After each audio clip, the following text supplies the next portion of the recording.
In today's video, I'm on the Pit Boss and I'm doing a smoked chuck roast. Hey, this is Ricer from Dead Broke Barbecue, Wisconsin, and welcome back to the channel. But if you're new here, we try to help you enhance and amplify your backyard barbecue fun. Now, the 1600 did a pretty dang good job on this cook, and these smoked chuck roasts, I'm telling you, if you haven't had any pulled beef sandwiches yet, you're missing out. So grab a wire rack and some chuck roast, Bruce. We're gonna amplify some backyard barbecue fun.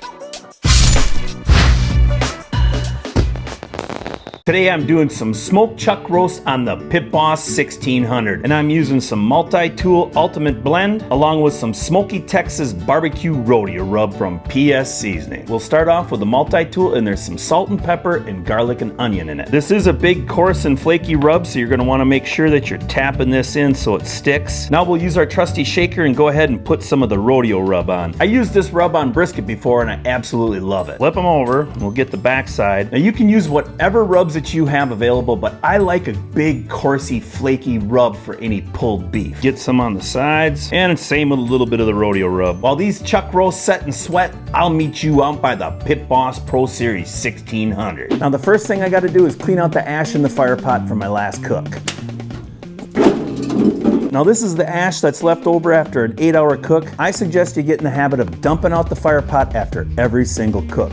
That way you know for sure you did it. Now you can get inside this and clean it out better, use a wire brush or whatever, but this is good enough for what we're doing today. Get it up in, slide it over, and then latch it up. Now it's time to power it up. Just press the power button on, push in the dial, and turn it up to high. Now I'm setting it at high for a workaround so we can get this thing heated up a little bit quicker. And I'm running these chuck roasts hot and fast today, so we're actually gonna back this down once we get around 300 degrees, but we're gonna set it at 350. Now also, open up the lid because you wanna get all the white smoke out of it. This is the white smoke that I'm talking about. Make sure that you got this lid open so it doesn't stay inside that chamber. You're gonna start hearing that afterburner kick in, and that means that it's starting to burn a little clean. You got a little bit more force of air pushing on that fire pot, and voila, it's starting to burn clean. So we're gonna close up the lid and let it preheat for about 10 to 15 minutes. So I'm at that 300 degrees. Now I'm just gonna go ahead and we're gonna turn it down to 350. Press the button in, turn it back down to 350 and hit it again. I'm starting out at 350 because Baby Huey has been running about 60 degrees lower than what that controller is set at. It's been pretty cold here for the past month, but I haven't been able to do the best maintenance to Baby Huey, but I am gonna take some foil and clean off those grates a little bit, but once it gets up to about 32 degrees, we'll give him a deep cleaning. Just gonna give it a quick little spit shine. Now let's get those chuck roasts in. That rodeo rub really does give it a great barbecue color. I'm gonna put these chuck roasts on the left-hand side of the fire pot. Get them right about there. I think that'll be good to start out with. Now I wanna test throughout the chamber a little better today, so we'll turn on our signals and we'll start putting in some ambient probe temperatures. This one's gonna go right above the fire pot, right in the center. Put the middle rack in, and that just slides in just like that. Put another ambient probe temperature right in the middle. Somewhere right about there should work. And as long as I'm at it, I might as well put the top grate in too. Get that one in there and slide them in. Take this food probe and put this right on top in the center also. Close up the lid and set a timer for an hour, and I'm going to rotate those chuck roasts 180 degrees. I'll bring you back in a couple hours and give you a report on how the Pit Boss 1600 is actually doing. Plus by then, I'll put some probes into those chuck roasts. I'm 3 hours into this cook. Let's go ahead and check out these chuck roasts, but I think it's time to get some probes in them. Oh heck yeah, these are starting to get some really good color on them. They got a little longer to go, but I am happy to see that there's some juice starting to develop on the outside. We are gonna rotate them again. But before I stick them in there, get some of this off, just some of this juice off. Now one thing I'll tell you is if you're gonna use this middle rack, it's awful tight right here. There's not a lot of room to get anything underneath it. It has a purpose, especially if you're gonna be like running ribs, it'll work great, but you start getting into some taller stuff, yeah, you might be better off not using that middle rack and maybe use the top rack.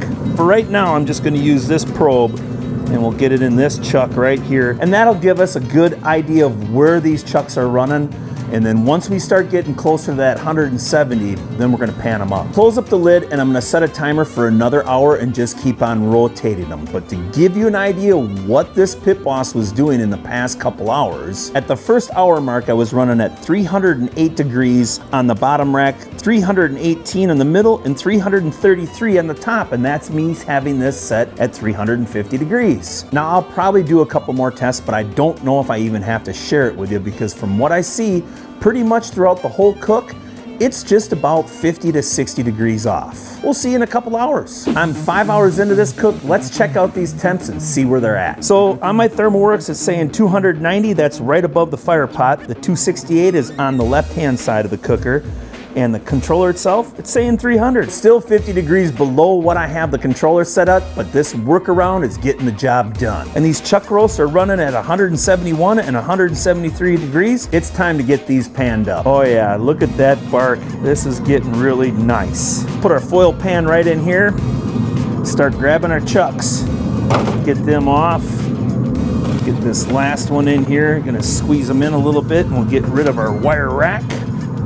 Spin this around. Now this ain't any coffee, but it's actually beef consomme, and we're gonna put that in the pan to give us some braising liquid. Pour some of this in. It's about a can and a half. Now what I also like to do is just pick them up a little bit to make sure some of that liquid gets underneath there, because I have had certain proteins stick to these aluminum pans sometimes, but there should be enough consomme in here that we're not going to have to worry about that at all. Time for a sheet of aluminum foil, and of course it's a little big, but hey, we like big things. But get that on there, start tightening it up, get her nice and sealed. We'll stick this ambient temperature probe in, right about there is good, and feel around for some thicker part of the meat. I think we'll go right here.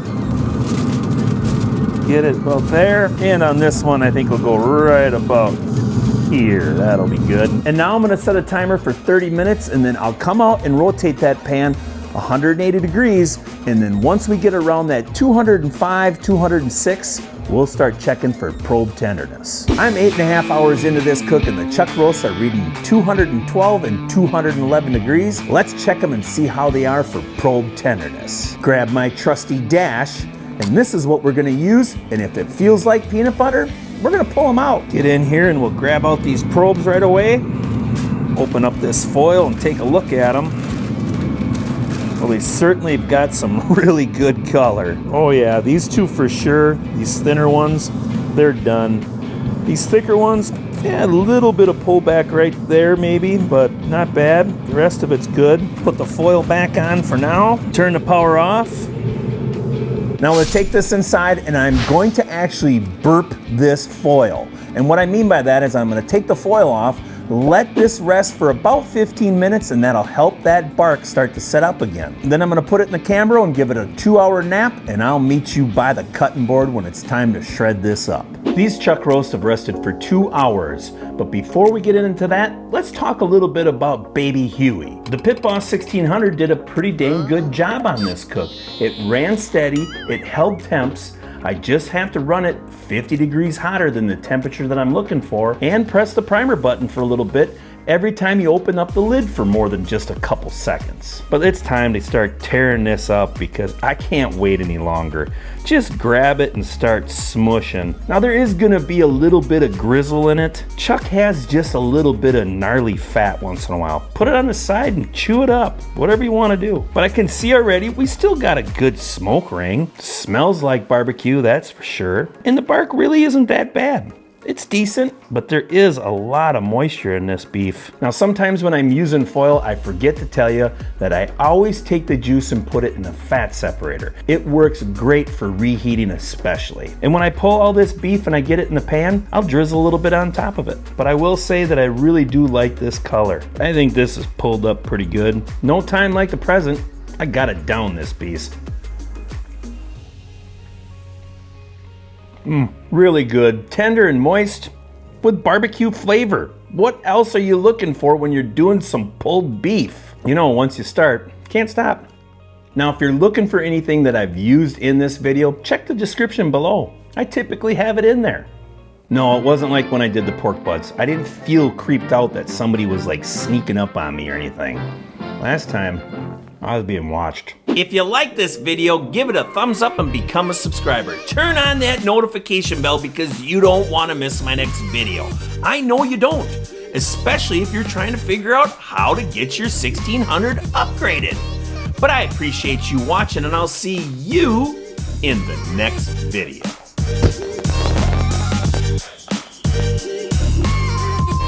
Yeah, they called me today and they're sending me a label. So once I get that label, pull out the controller, send it in, get it back, and then we're gonna have the 10-degree increments. It's awesome. They'll be able to cook at 270 and 280 again. I like that.